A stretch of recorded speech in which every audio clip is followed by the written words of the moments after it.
అప్పుడు వారే ఇప్పుడు వారే గతంలో ఫ్యాన్ పార్టీ పాలకులు చెప్పినట్టు చేసి టీడీపీని ఇబ్బంది పెట్టిన అధికారులకే కూటమి ప్రభుత్వంలోనూ పెద్దపీట వేయడం విమర్శలకు తావిస్తోంది. నిబంధనలకు నీళ్లొదిలిన ఆఫీసర్లకే మళ్లీ కీలక పోస్టులు ఇస్తారా అని కొందరు అధికారులు క్వశ్చన్ చేస్తూ ఉంటే వైసీపీకి మనకు తేడా ఏముందని తెలుగుదేశం నేతలు ప్రశ్నిస్తున్నారు. దీంతో ఆలోచనలో పడిన ప్రభుత్వం దీని వెనుక ఎవరున్నారు, అసలు ఇదంతా ఎలా జరిగింది అని ఆరా తీయిస్తోంది. అలాంటి వారిని గుర్తించి లూప్ లైన్లో పెట్టాలన్న ఆలోచనలో ప్రభుత్వం ఉందా? Let's watch the story.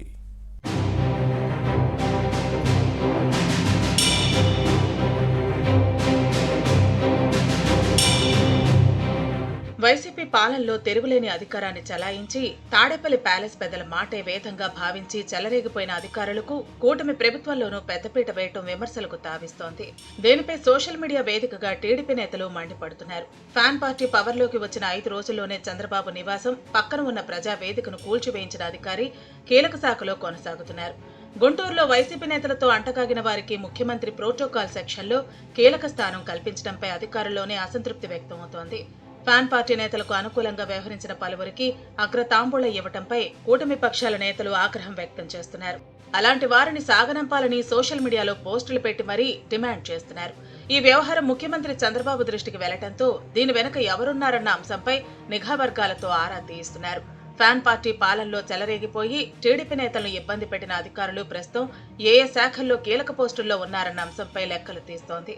అలాంటి వారిని ప్రాధాన్యత లేని పోస్టులకు పంపే ప్లాన్లో కూటమి ప్రభుత్వం ఉందని సమాచారం.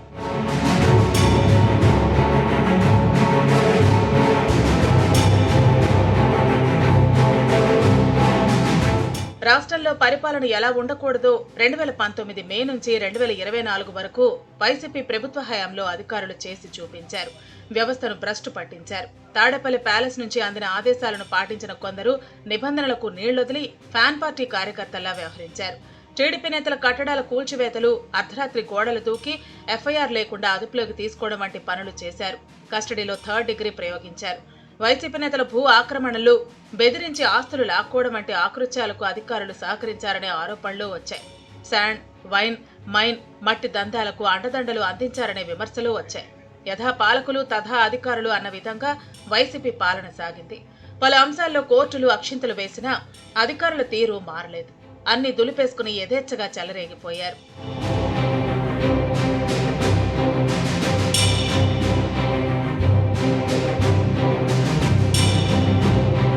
అయితే కూటమి ప్రభుత్వం అధికారంలోకి వచ్చిన వెంటనే అటువంటి అధికారులను పక్కన పెడుతుందని అందరూ ఆశించారు. జగన్ భజన చేసిన వైసీపీ వీరభక్త అధికారులకు పోస్టింగ్స్ కూడా ఇవ్వొద్దని టీడీపీ, జనసేన, బీజేపీ నేతలు కోరారు. కానీ కేడర్ ఆశించింది ఒకటైతే జరిగింది మరొకటి. వైసీపీతో అంటకాగిన అధికారులే కూటమి ప్రభుత్వంలోనూ కీలక పోస్టుల్లో ఉండటం అందరికీ ఆశ్చర్యం కలిగించే అంశం. ఇది టీడీపీ కార్యకర్తలకు మింగుడు పడిన పరిణామంగా మారింది. తప్పుల మీద తప్పులు చేసి తెలుగుదేశం నేతలను ఇబ్బంది పెట్టిన వారికే మళ్లీ ప్రాధాన్యత ఇవ్వటం ఏంటని ప్రశ్నిస్తోంది. ప్రజల్లోకి తప్పుడు సంకేతాలు వెళుతున్నాయన్నది సైకిల్ పార్టీ నేతల వాదన.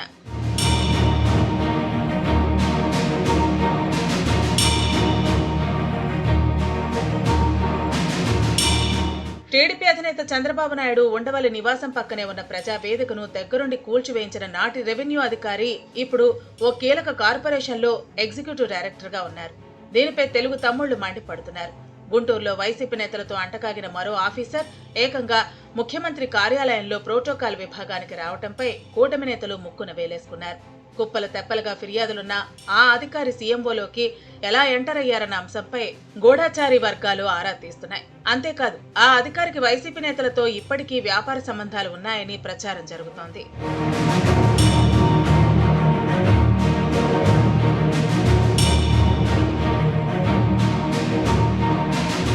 ఇక వైసీపీ ప్రభుత్వ హయాంలో ప్రభుత్వ ప్రధాన సలహాదారుడిగా పనిచేసిన మరో అధికారి ఏకంగా ఇప్పుడు ఏపీ ఐఏసీలో కొనసాగటం విమర్శలకు తావిస్తోంది.